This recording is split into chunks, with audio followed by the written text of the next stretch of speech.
ئەوانەی کە 27 ساڵە بە سندوقەکانی فیشەک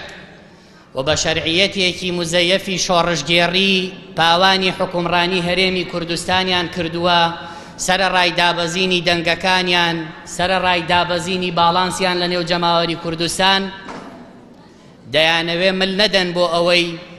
بە سندوقەکانی دەنگدان گۆڕانکاری بکرێ و قەبارەیان دیاری بکرێ و دەستبەرداری ئەو هەموو ئیمتیازات و دەسەڵاتە ببن. بەڵام دەبێ خەڵکی کوردستان کە 4 ساڵ جارێک نوێنەرانی خۆی هەڵدەبژێرێ بۆ پەرلەمانی کوردستان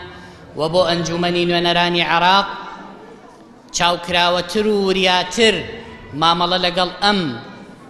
ماف و دەستکەوتەی خۆی بکات کە هەیەی، چونکە بەشێک لەو دەسەڵاتدارانە لە ماوەی ئەو 4 ساڵە تەنها ئەو ڕۆژانە گوێ لە خەڵکی کوردستان دەگرن کە پێی دەوترێ بانگەشەی هەڵبژاردن. ئەوە بێئینسافیەکی گەورەیە کە پێی وابێ